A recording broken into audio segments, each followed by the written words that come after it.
Hey, welcome to Live with Zokai. I am Zokai, the modern day priestess. And today's show, because Lovers and Lust Day is coming up on the 14th, Valentine's Day, I don't want to hear nobody say Valentine's. If you say Valentine's Day to me, I am going to be very, very irritated. There's no M, there's only an N. So we're going to say Happy Valentine's Day. So anyway, this show is dedicated to Lovers and Lust Day. I got some things planned for us to talk about and get into. But before we do that, make sure you have your beverage of choice, your snack of choice. I have some grapes here because this month I started a no meat diet. No meat, nothing else specific to it, just no meat. A lot of my honeybees are very health conscious. And so if you're watching, girls, that's what I'm doing right now is no meat. Okay? I have my grapes here. And we just gonna set the atmosphere. Whenever you come into a spiritual space, even if you just no snap, even if you're just watching online, you want to make sure that you set the space. Cover your head if you need to, if it's one of those type of people. Have your little candle going. I'm lighting a little tea light candle. Not the flame going out. And then I have my Hoodoo Haze from The Conjure, and it's called Crave. Again, in honor of Lovers and Lust Day. So I believe that these incenses are meant for specific intentions. So with Crave, if there's something that you desire, you light this and you say whatever you need to say. I've already said my intentions. I'm not telling y'all because y'all nosy like me. So I've already done that. I don't think that they are still on her website. I think it was like a limited time thing. I'm not sure.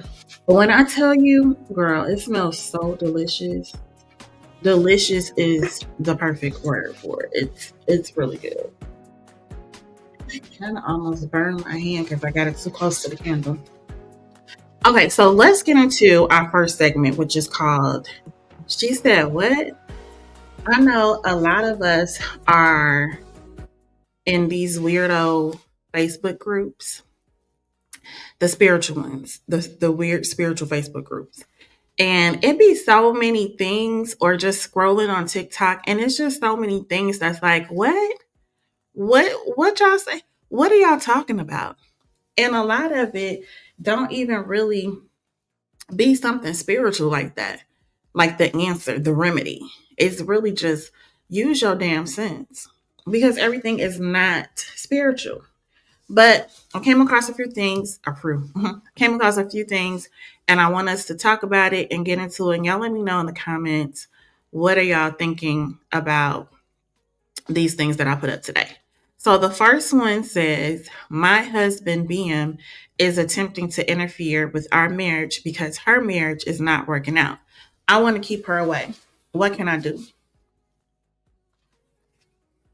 Well, first of all, when I first read this, I was like, how you know? How do you know? I had a couple of questions. How do you know that she's the one interfering with the marriage? And how do you know that her marriage isn't working out? Are y'all all cool? Y'all friends? Is that husband doing pillow talk? What's going on? So, those were my first questions, right? Okay. Then she says, I want to keep her away. What can I do? Y'all tell me in the comments what y'all think she should do. And I'm going to tell you my opinion, what I think. These are just my thoughts, my perspective. You can feel something different. You get you a husband where it ain't going to matter who's attempting to do anything because the relationship is solid. That's what I would tell you. ma'am, anonymous member, start there. Because why? I'm going to assume and I'm going to go with the theory that he is pillow talking with his wife, telling her about the BM's marriage. Because how else do you know this unless she's one of those types that put all her business on social media? I don't know. But why are they even talking about that? What they got to do with the kids, with the children, with the babies? You shouldn't be having no other conversation now, unless the husband and the BM are friends and were friends, that's different. But very rarely do you see that happen, right? So, with anything, with marriages, with long term relationships, situationships, I always say protect your your stuff. You got to protect your stuff. So, always do protection work. I wouldn't advise doing anything else outside of that because for what? Y'all be trying to do too much. Okay, so that's that. Let's move along to the next one. One day you will find someone who is obsessed with you, and it will probably be a demon, but it is what it is. This tickled me so bad because it's so true. It is so true because the girls, not y'all, but the girls and the guys really be out here trying to do obsession work on people. And I have this one client, I'm not going to tell y'all who she is, but she always wants the man to be obsessed with her. And she and I are friends. And so, I tell her, like, friend, that's not what you want to do because you really don't be knowing these people and they really be fucking crazy, right? They're crazy. And you want a crazy person obsessed with you? No. Or, or y'all out here doing these TikTok witch spells and you done summoned a crazy obsessive spirit that won't leave you alone and won't even allow you to be in a relationship with anybody. Y'all got to be careful. Be careful. I'm going to tell you a story after this last one. My first baby mama fried ASF. So he had to be clear, not the second one or the third one, but the first one. This bitch been doing witchcraft on me with my hair. WTF. I don't bother this lady at all. She just starting texting me out of the blue days ago. She say, for every soul you tried to take, God is taking more of them away from you. With the skull emoji. I don't even know what that means. Literally, like I don't know. I don't know what she's trying to say. Matter of fact, y'all tell me in the comments what y'all think about this while I try to pull up the original because I think that they did put the conversation, the actual text that she sent. Oh shoot, I think I done cropped it out. Okay, God bless, revert back to the original, right? Okay, so she said, do you believe in magic? Nothing is a coincidence. And she got pictures of candles and some stuff she's doing. Watch the fire burn. I'm never putting it out. And then she saw herself doing something and it says, blessings on your journey today. Keep your head up. They dropping dead like flies. And then that's when she said, for every soul you tried to take, God is taking more of them away from you. Literally. Okay, I'm done for today. Oh, yeah, tell your pops I said hi. LOL. Okay, so from that, I'm going to infer that she's doing work to take people out of his life that he loved or cared about. And baby, why? Why are you doing that? Why do you even want to do that? The whole world is fried that people think because somebody did something I didn't like. And I'm not saying that whatever he did or didn't do don't deserve some type of retribution, but y'all be trying to do too, not y'all, but the y'all. You be trying to do too much. Why do you want to do all of that? That's crazy to me. And then to show whatever this work is that you think you're doing. And I said that you think you're doing because now listen, I am definitely a proponent of it don't take much to do what you got to do if you know what you're doing when you need to do it, right? But a lot of y'all are following people off of social media and following these spells and works that they are giving y'all. And it's not even that. It's not that. So this is the story. There was this guy that I was working for a while ago. And he was, I guess you could say he, at the time especially, he was pretty popular on YouTube. That's what was really going right then. He's on TikTok now as well, but YouTube was his domain. And he would give what he called, was hoodoo work.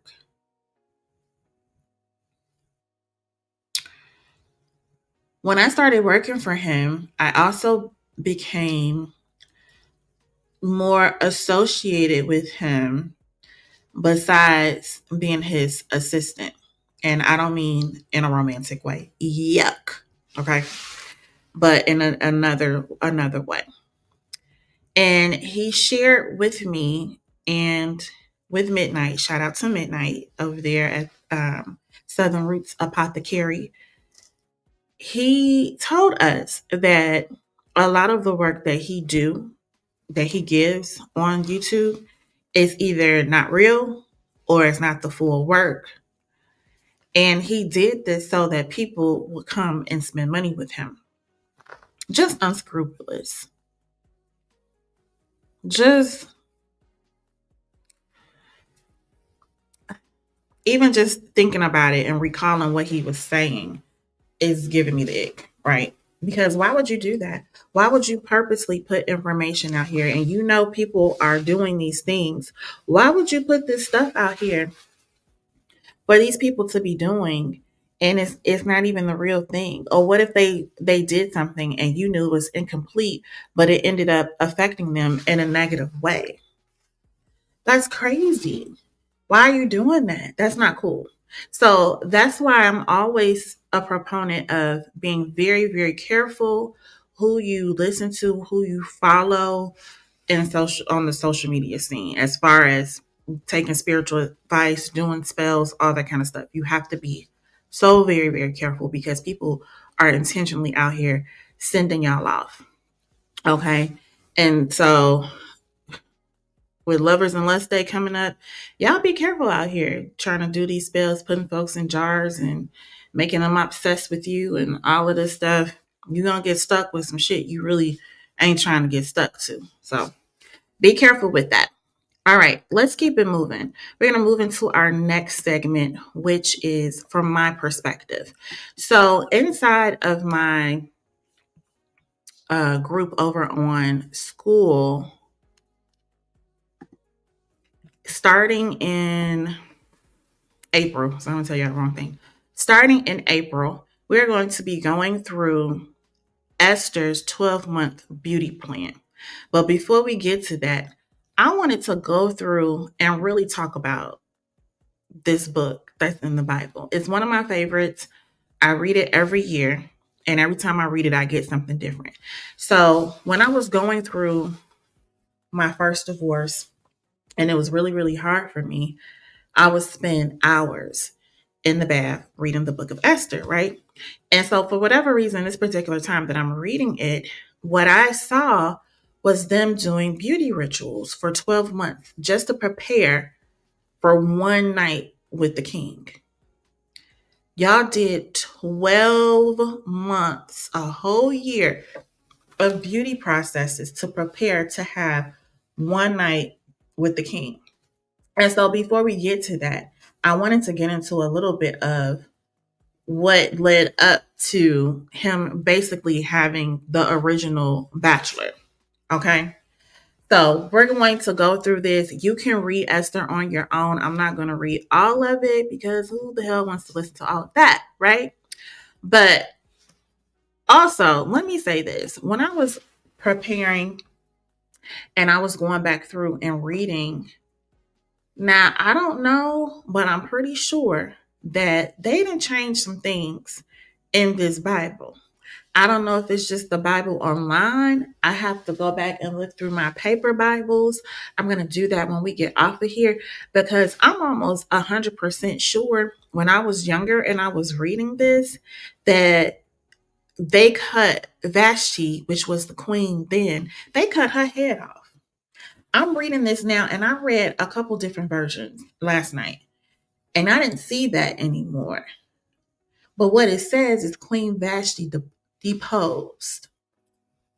I'm like, yeah, she lost her position, but that man also cut her head off. And we just gonna act like that wasn't a part of it because it was.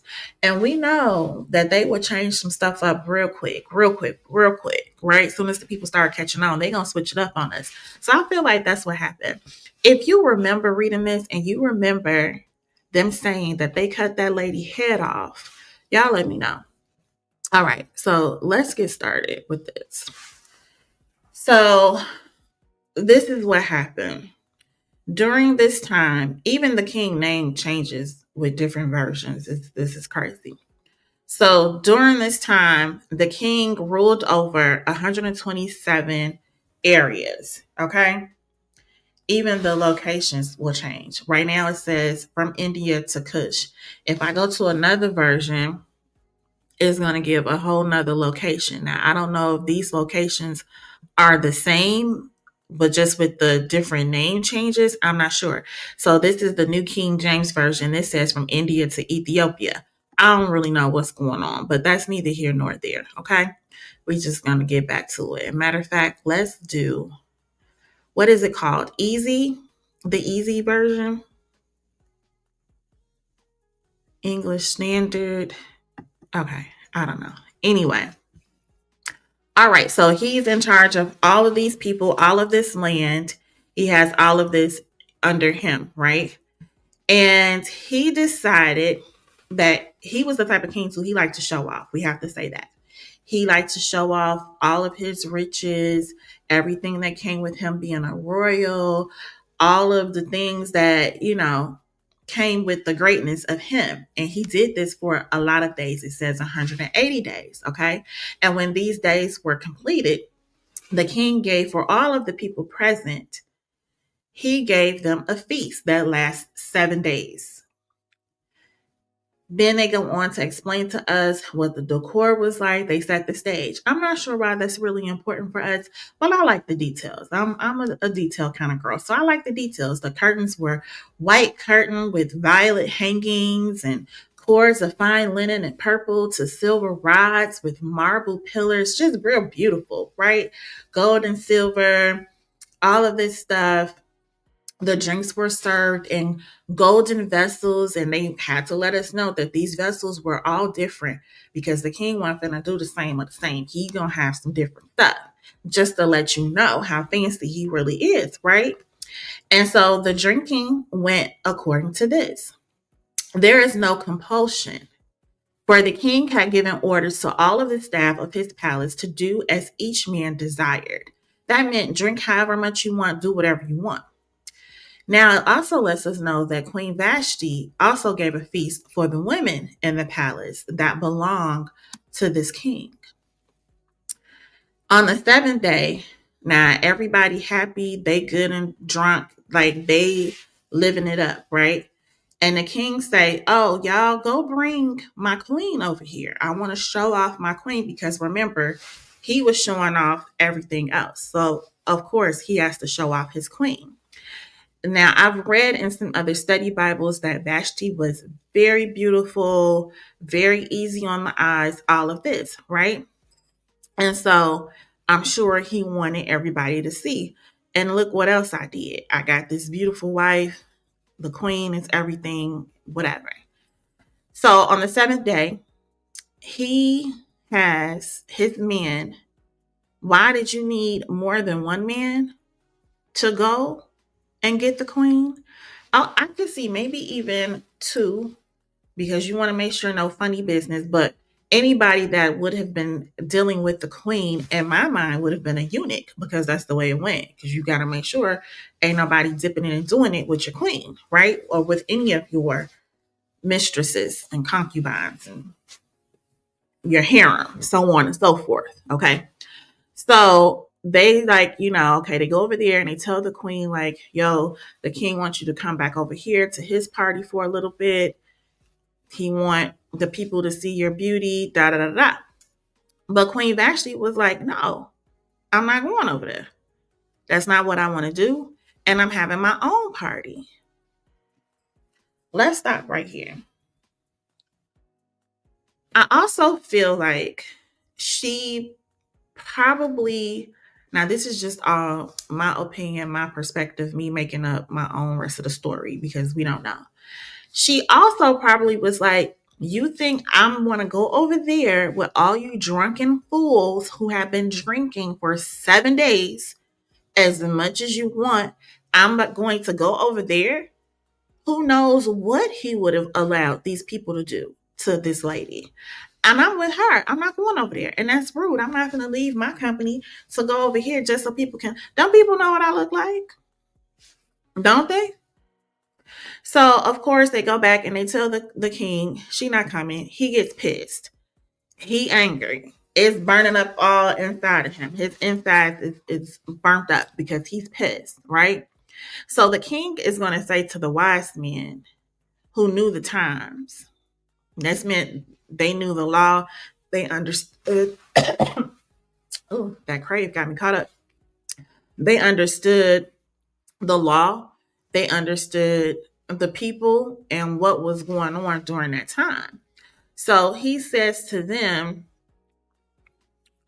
what do we do with this? This lady said, no, I'm pissed. What does the law say? And they say, according to the law, what is to be done to Queen Vashti because she has not performed the command of the king delivered by the eunuchs. Okay, so they weren't eunuchs, like I thought. So then they say, not only against the king has Queen Vashti done wrong, but also against all the officials and all the peoples who are in the provinces of the king. Huh? How she done wrong to all of y'all? Y'all sure that's what the law say? Because I feel like at this point, y'all making up some laws, right?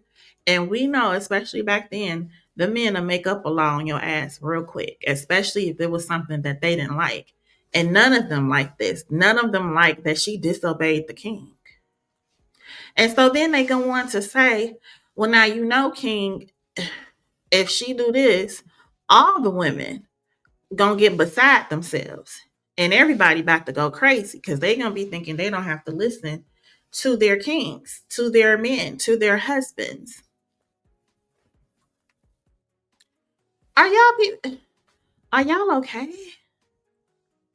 But so this for me set up where we get a lot of how people think things should go in marriages and relationships and the roles of the men and the women. And we also see that none of this was given from God or from the source. It was all from the men in the times making up these laws and these rules. Just wild, very.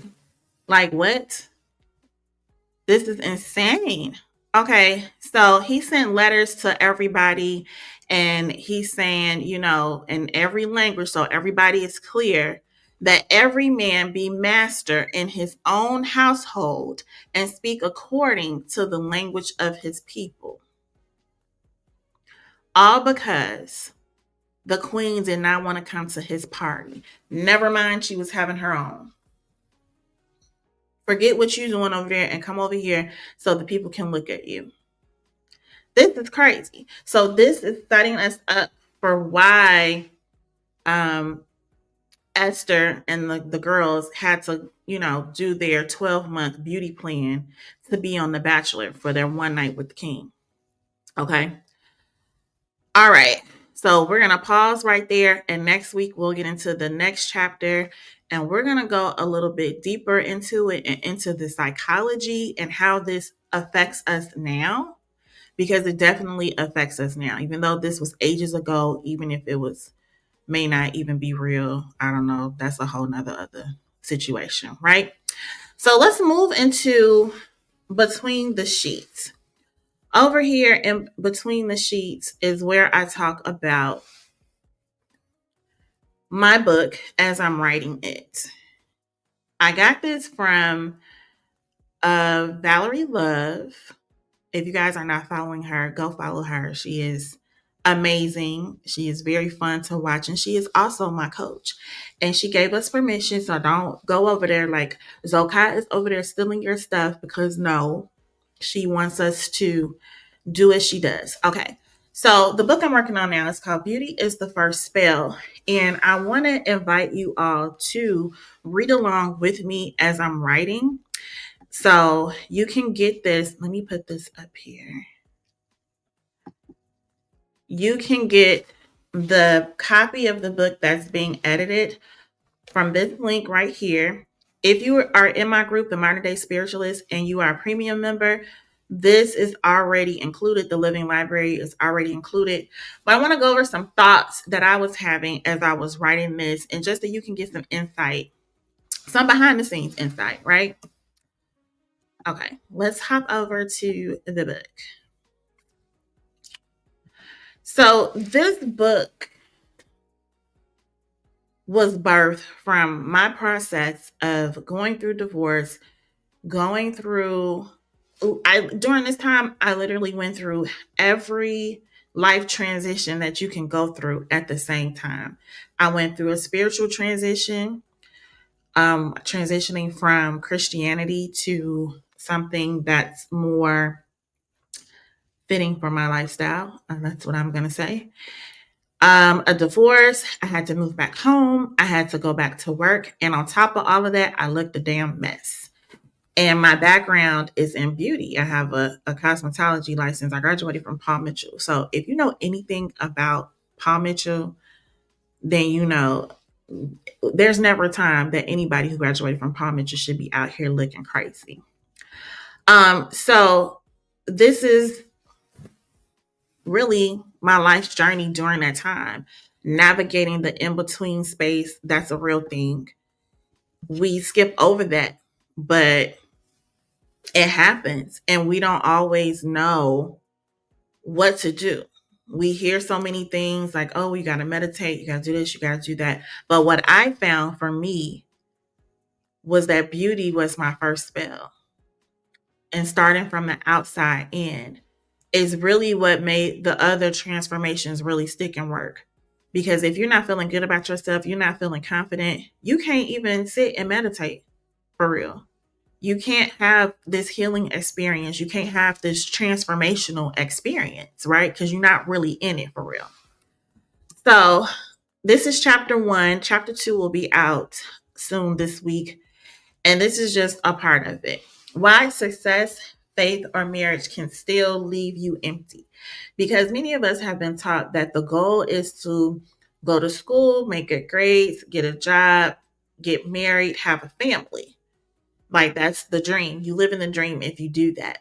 But what happens when you do that and you're still not fulfilled? What happens when that happens?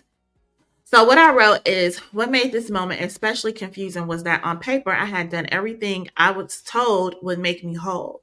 I had loved deeply, I had committed, I had believed, I had built, and I had endured. I done all the things women I promise will anchor them.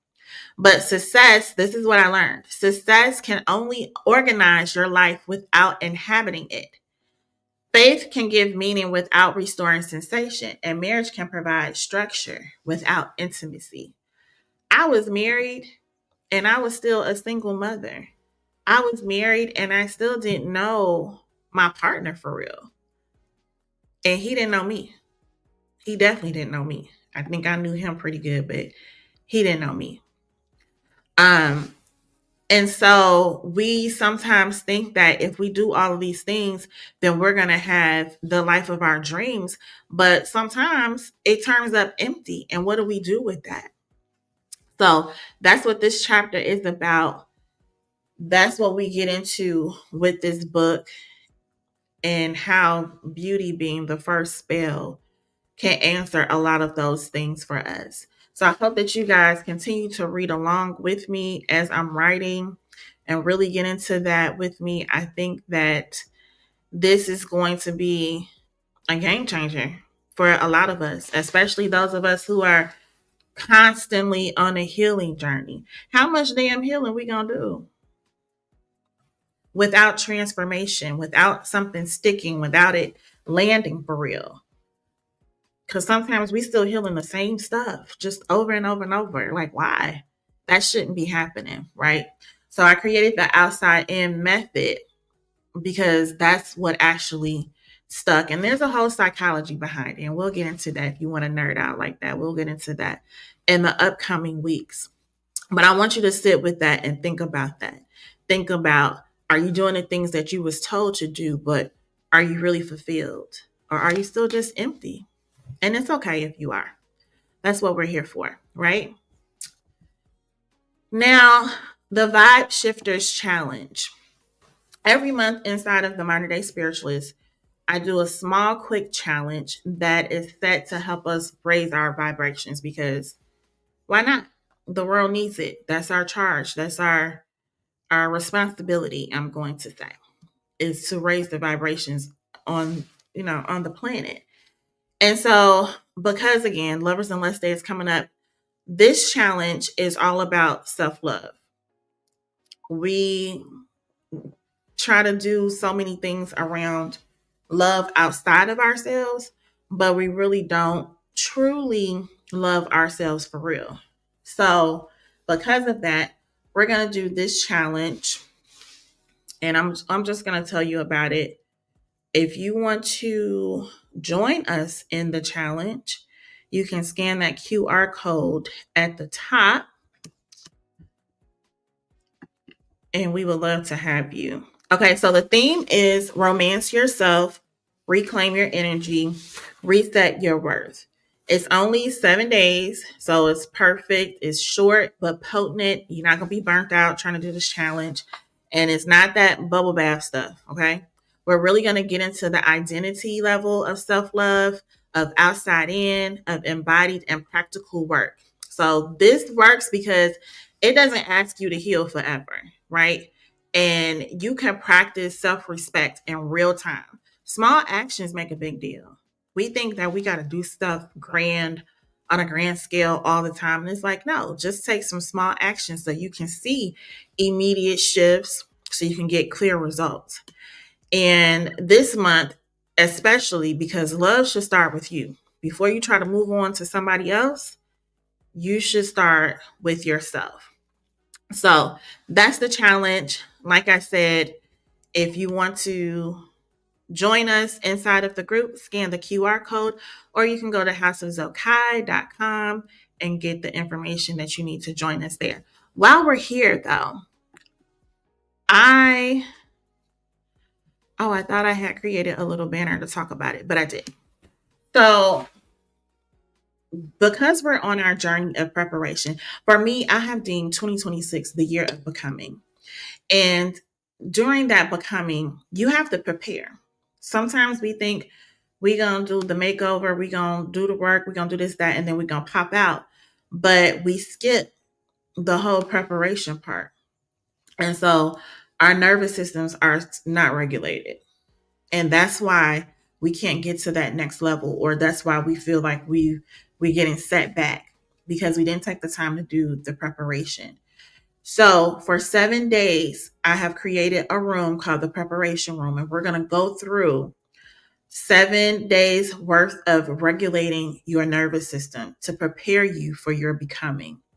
And inside of those 5 days, one of the days I'm really going to get into the differences between self-love, self-esteem, loving yourself, self-respect, all of that. We're going to really break that down, because we don't really get it for real.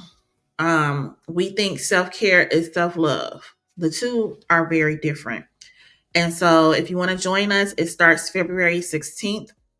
Go to houseofzokai.com to join the preparation room. I think I'll also have a link in the description as well. But if not, everything you need at the house is okay. All right, let's get into beauty and brujeria because we should do a little bit of work, right? Nothing wrong with a little bit of work. A little bit of beauty and a little bit of brujeria. Do you say brujeria or do you say brujeria? Which way do you say? Let me know in the comments. One or two. Brujeria or brujeria? I don't know. That's not my language, my first language. So I could be saying it wrong. And I'm okay with that. I'm okay with being wrong. All right. So we're going to do something really easy. It's a simile based self love spell. It's simple, it's repeatable, it's hypnotic, and it works even when you have a sleep and moisturized. Okay. So this is, the kind of spell that your nervous system is actually going to listen to. The simile self-love spell, also known as blank, so am I. What you're going to do is you'll repeat variations of this daily. Okay? So for example, as the sun rises without asking permission, so do I. As water knows how to find its way, so do I. As flowers open when they are ready, so do I. As the moon pulls the tide, so am I pulled toward love. As gold does not beg to be valuable, so I do not beg to be chosen. That's the big one. Everybody should write that down. We should write that one down and put it somewhere where you can see it. As gold does not beg to be valuable, so I do not beg to be chosen. Y'all got that? We ready? So the structure is always as, and you're going to put a natural truth, and then you're going to say, so am I. That's it. That's the spell formula. And this works because, here go the sneaky magic part. Similes bypass the ego. What does that mean, Zokai? Well, your mind can argue with, I am worthy. If you say I am worthy, your mind can argue with that, right? Because you may or may not really feel like you are. That's why sometimes affirmations don't always work alone. But your mind will not argue with, as the ocean moves in waves, so do I. Why? Because the brain accepts that certain patterns in nature are true. It's the truth for the brain. So you're basically tricking your subconscious into self-love with poetry. Very priestess, very elegant, very untraceable. And so there's also a daily ritual version that you can do, and I'll leave that link somewhere. And then you can do this while you're like putting on your lotion or doing your skincare, brushing your teeth or whatever. Just staring at yourself like a rich woman in the mirror. And then you want to do 3 to 5 of them, and you want to say them out loud. Okay? That's the formula. That's how you do it. That's why it works. That's when you can do it, when you should do it, when it'll really, really marinate the way that it should. Okay? All right. There's no candles required because some of us can't even burn candles in our spaces and our situations that we're in. And here's one that I want to leave with you. If you don't remember anything else, remember this one. As I am, so I am loved. It sounds simple, but it's really lethal to those old patterns that get us caught up. All right. Okay. That is our show for today. Thank you so much for being here with me. Share, like, subscribe, girl, do all of the things for me. And I will see you again next Sunday at the same time.